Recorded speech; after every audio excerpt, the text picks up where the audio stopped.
De la métropole au Mont du Lyonnais, en passant par les vallons du Lyonnais, vous êtes nombreux, chacun dans votre domaine, à agir pour faire vivre notre territoire.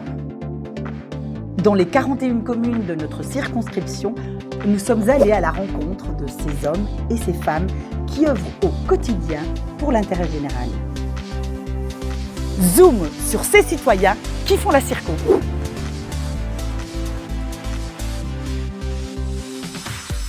Attention, monsieur le maire, pas de risque inutile.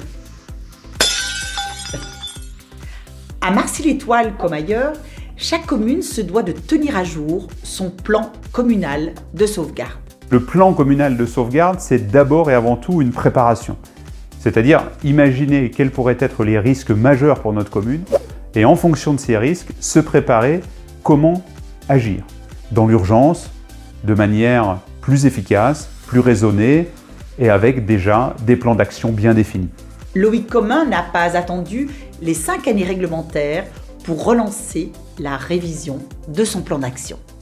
Les événements actuels nous montrent qu'il faut plutôt être prévoyant, à la fois les événements climatiques, les événements d'instabilité internationale, les événements éventuellement aussi sanitaires.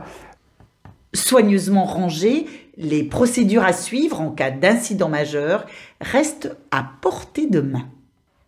À Marcy-l'Étoile, le maire peut compter plus particulièrement sur l'engagement d'une de ses agents, Stéphanie Michon, spécialisée dans les questions de sécurité. J'ai 17 ans de police, notamment sur la commune de Lyon.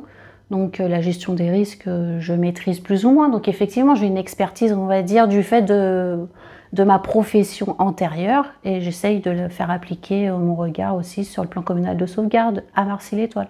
Le fait d'avoir dans nos rangs une agent particulièrement expérimentée sur des domaines de sécurité, mais aussi volontaire et moteur et qui a envie de s'impliquer sur ce sujet, je vous avoue que c'est une grande aide. C'est elle qui gère le côté administratif indispensable pour tenir les fiches à jour. Les fiches, elles sont données aussi par la préfecture qui recense les risques qu'il peut y avoir par rapport aux zones. À titre indicatif, dans le nôtre, on peut retrouver les risques industriels, parce qu'il faut savoir qu'on a quand même des sites comme Sanofi ou Biomérieux sur la commune. On a les risques d'inondation, les mouvements de terrain, les séismes, les tempêtes, le réchauffement climatique, la neige, le verglas, le grand froid. Et depuis peu, la distribution des pastilles d'odure de potassium en cas d'attaque nucléaire. Le plan communal de sauvegarde n'est pas seulement une liste de consignes à suivre, c'est un document pleinement opérationnel. L'idée étant aussi d'avoir une liste de contacts mise à jour. Qui va faire quoi? C'est ça l'objectif du plan de sauvegarde. Parce que les contacts peuvent changer, les élus peuvent changer, les habitants qui sont portés volontaires ou les sociétés aussi qui sont en partenariat, qui peuvent procéder aux hébergements, elles peuvent changer. Il y a des constructions, il y a des démolitions. Une commune, ça évolue, ça bouge. Le plan communal de sauvegarde, il évolue de la même manière. Heureusement, chaque commune n'est pas isolée dans son coin en cas de catastrophe.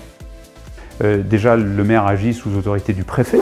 Et puis également, nous avons un réseau qui permet sans doute de venir en aide aux différentes communes, que ce soit via la métropole, via la région ou l'État pouvant également déployer des moyens en cas de catastrophe. Face aux incertitudes du monde, quel rôle pour chacun? Place au débat. Ce lundi 5 décembre à 19 h, salle des fêtes La Pyramide de Marcy-l'Étoile.